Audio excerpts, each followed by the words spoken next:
Channel ਦਾ third ਆਈ ਕਿਸੇ ਵਿਸ਼ੇਸ਼ ਧਰਮ, ਵਿਅਕਤੀ ਜਾਂ ਦੇਵੀ ਦੇਵਤਿਆਂ ਦਾ ਵਿਰੋਧ ਨਹੀਂ ਕਰਦਾ ਹੈ ਅਤੇ ਨਾ ਹੀ ਲੋਕਾਂ ਨੂੰ ਕਿਸੇ ਧਰਮ ਦੇ ਖਿਲਾਫ ਭੜਕਾਉਂਦਾ ਹੈ। ਸਾਡਾ ਮਕਸਦ ਪਖੰਡਵਾਦ ਨੂੰ ਖਤਮ करना ਅਤੇ ਲੋਕਾਂ ਨੂੰ जागरूक करना है।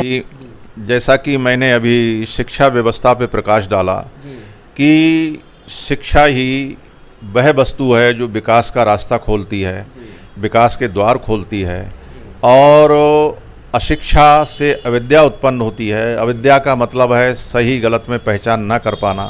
तो हमारे वह भाई जो अशिक्षित हैं वह सही और गलत में पहचान नहीं कर पाते हैं कि हमारे हित में सही क्या है, हमारे हित में गलत क्या है। जब तक यहाँ की शिक्षा व्यवस्था बदलेगी नहीं वो इन बातों को समझ नहीं पाएंगे। जहाँ तक हिंदू शब्द का अर्थ है, देखिए हम भारत में प्राचीन युग से लेकर और ये राजपूत युग तक आता है तब तक ये हिंदू शब्द नहीं है।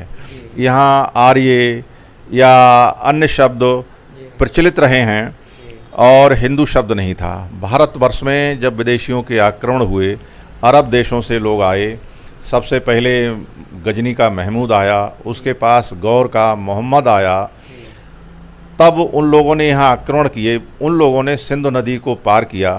सिंधु नदी की कई धाराएं थीं जो अब पाकिस्तान है, पंजाब है, इन दोनों क्षेत्रों में बटी हुई हैं। इन नदियों को पार किया तो उन्होंने सिंधु शब्द जो है, सा शब्द अरबी में है ही नहीं, अरबी फारसी में सा शब्द है ही नहीं, तो उन्होंने सिंधु को हिंदू कहा और सिंधु नदी के रहने वालों को हिंदुस्तान कहा।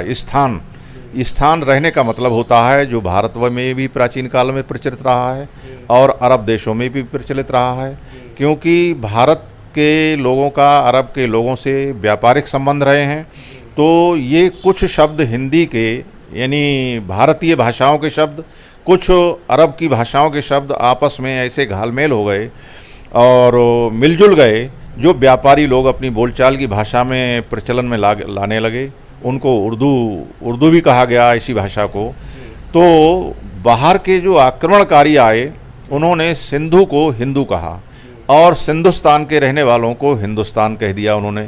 तब से ये नाम जो है पड़ा। वैसे ये देखा जाए जो हिंदू शब्द है अरबी भाषा में इसका बहुत ही यानी एक अपमानजनक रूप में प्रयोग है।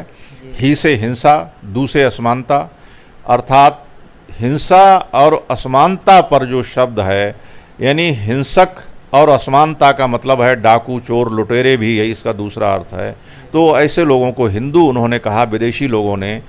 और ये हमारे देश का दुर्भाग्य है कि यहाँ बेहतर शिक्षा न होने की वजह से जो यहाँ के कुछ पश्चिमी क्षेत्रों के राजा थे उन्होंने इन शब्दों को अपना लिया, क्योंकि वो बाहर के यानी विदेशियों के अधीन रहे थे, तो वो उन्हीं शब्दों का प्रयोग करने लगे और वो धीरे धीरे वो शब्द जो है संपूर्ण भारत में फैल गया। आज हमारे भारत की कुछ संस्थाओं ने इस शब्द को अपना लिया है, परंतु वो संस्थाओं के कर्णधार ये नहीं समझते हैं कि ये शब्द जो है हमारे लिए कितना अपमानजनक है और इस शब्द के अर्थ क्या हैं।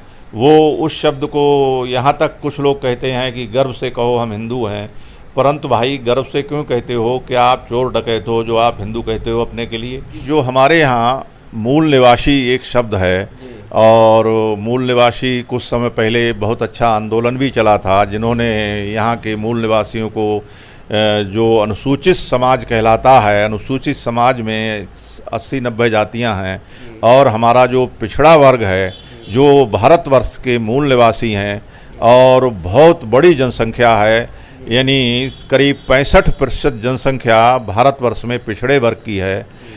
तो ये जातियां छोटे छोटे टुकड़ों में जगह जगह स्थानों में भौगोलिक भिन्नता के होते हुए बटी हुई हैं। तो ये जो हैं शिक्षित नहीं हैं, इनमें बेहतर शिक्षा नहीं है और जब शिक्षा नहीं है तो ये अपने अस्तित्व को पहचान नहीं रही हैं।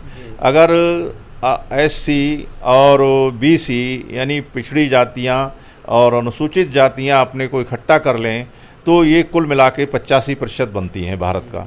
तो 85% जातियाँ, जिस प्रकार हाथी होता है, हाथी का शरीर बहुत बड़ा होता है, उसकी आंखें छोटी होती हैं और मस्तक छोटा होता है, तो वो अपने को, अपने स्वरूप को पहचान नहीं पाता है।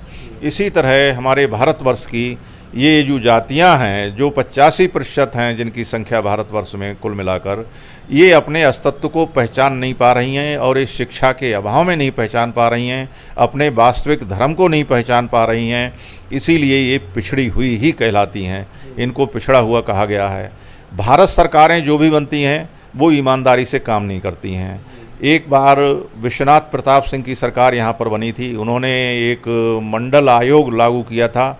मंडल आयोग ने पिछड़ी जातियों का वर्गीकरण किया था और उनकी वास्तविक संख्या सामने लाए थे, परंतु भारत सरकार ने उस समय वो संख्या प्रकाशित नहीं की, पता नहीं चलने दिया। वो रिपोर्ट अब भी सरकार के कार्यालय में पड़ी हुई धूसरित हो रही है और यदि वो रिपोर्ट पिछड़ी जातियों में आ जाए तो उनमें थोड़ी सी एक जागरूकता हो जाएगी कि अरे हमारी जाति की संख्या इतनी है तो हमको शासन में इतनी हिस्सेदारी मिलनी चाहिए, ये बात उनके अंदर आ जाएगी।